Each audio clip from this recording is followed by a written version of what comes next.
సమావేశానికి అధ్యక్షుడు గారికి, వేదిక మీద ఉన్న అన్ని పార్టీల నాయకులకు, ప్రతి ఒక్కరికి, ఇక్కడికి మీడియా మిత్రులకు, ఇక్కడికి చేసిన ప్రతి ఒక్క నాయకుడికి, యువ సంఘాల నాయకులు, ప్రజా సంఘాల నాయకులు, ఆరు పార్టీల నాయకులు పేరు పేరున జమాబిందాలు తెలియజేస్తూ రెండు విషయాలు.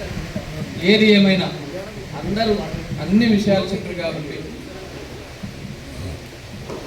ప్రజల ప్రాణాలను, ప్రజలు జీవించే హక్కును కాల రాస్తే మాత్రం ఎలాంటి ప్రభుత్వమైనా క్షమించేది లేదు.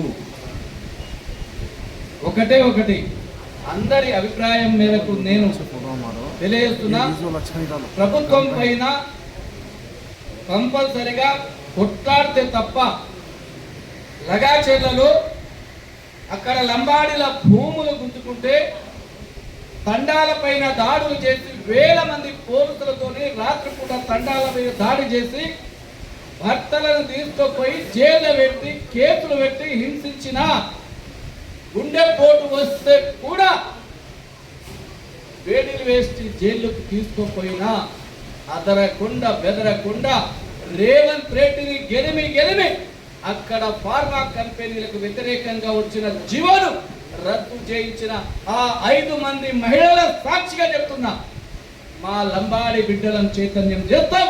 ఈ డంపింగ్ యార్డ్ జీవో రద్దు అయ్యే వరకు పోరాటం చేస్తాం.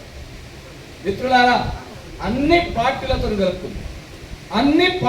కలుపుకుంది, ఏ పార్టీ అయినా ఉండదు, అన్ని పార్టీలు, ఒక్క కాంగ్రెస్ తప్ప, అధికార పక్షం తప్ప, అధికార పక్షాన్ని విడిచిపెట్టి మన కొట్లాట మొత్తం అధికార పక్షం పైనే, మన కొట్లాట ముఖ్యమంత్రి రేవంత్ రెడ్డి పైనే, మన కొట్లాట స్థానిక ఎమ్మెల్యే పైనే. ఇది తేల్చి చెప్పేస్తున్నాం. మీరు నాటకాలు ఆడేది ఉద్యమాన్ని తప్పుదోవ పట్టించడానికి. అక్కడ ప్రజలు చైతన్యమై ఈ డంపింగ్ యార్డ్కు వ్యతిరేకంగా పోరాటం చేస్తున్నారు కాబట్టి, ఆ పోరాటాన్ని ప్రజలు మద్దతుగా కూడగట్టున్నారు కాబట్టి మీరు నయానో భయానో మేం చేస్తున్నాం ఉద్యమం చెప్పి నాటకాలాడి ఎన్ని రోజులు ఈ ఉద్యమాన్ని ఆపగలుగుతారో చూస్తాం.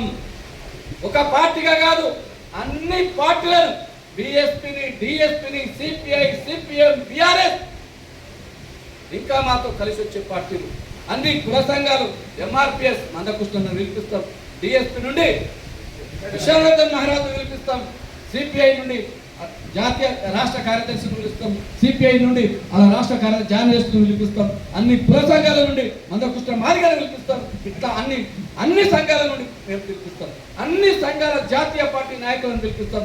ఈ సమస్య ఒక సిద్ధాపూర్ సమస్య కాదు, ఒక షాద్నగర్ సమస్య కాదు, మొత్తం దీన్ని రచ్చ చేసి ఈ జీవో రద్దయ్యే వరకు మా బతుకులను మేము కాపాడుకుంటాం. మా భక్తులను ఆగం చేసేటప్పుడు ఎవరినైనా వదిలిపెట్టే ప్రసక్తే లేదని చెప్పి నేను ఈ ప్రజలకు పిలుపునిస్తున్నా. ఏదేమైనా సరే నాటకాలు ఆడుతురు, ఒక దిక్కు ప్రజలు చైతన్యమై ఈ డంపింగ్ యార్డ్కు ప్రతి ఒక్కరు వ్యతిరేకంగా, ఎక్కడ మా భూములు పోతాయి, రేపు ఎక్కడ పోయి మేము బతుకుతాము, మా వ్యవసాయాలు పోతాయి, మా పాడి పరిశ్రమ పోతుంది, రేపు మా పాలు ఎవరు కొనరు, రేపు మా భూముల ధరలు ఎవరు కొనరు,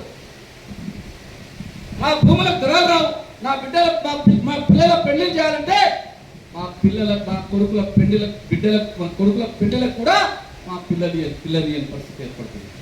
రేపు ఎవరైనా ఒక అమ్మాయి జన్మనియాలంటే గర్భవతి కూడా కాని పరిస్థితి ఏర్పడుతుంది. నీళ్ళ కాలుష్యం, వాయు కాలుష్యం, ప్రకృతి కాలుష్యం, ఎట్లా జీవించాలని?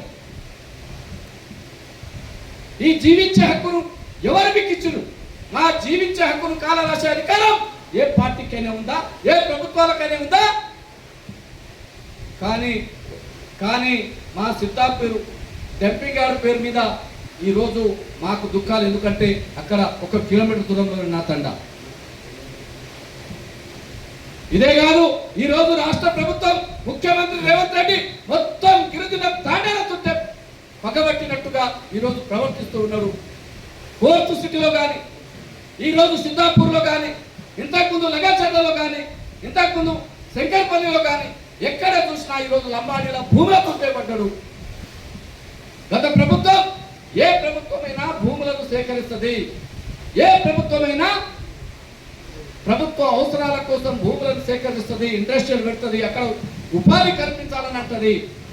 అక్కడ ప్రజలకు, యువకులకు, నిరుద్యోగులకు నువ్వు పరిశ్రమలు పెట్టకుండా ఈరోజు ఇకో పార్క్ పేరు మీద వేరే జపాన్ కంపెనీకి ఈ డంపింగ్ యార్డ్ ఇవ్వడం ఎంతవరకు సమాజం అని చెప్పి మేము ప్రశ్నిస్తూ ఉన్నాం.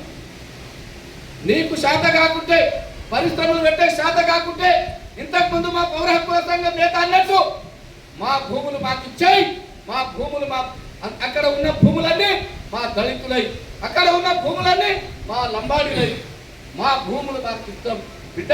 నువ్వు ఇలాగే చేస్తే అన్ని భూములను అక్కడ నాగులు పెట్టి దున్నిస్తామని చెప్పి లంబాడి హక్కుల పోరాట సమితిగా మేము డిమాండ్ చేస్తూ ఉన్నాం. మా భూములు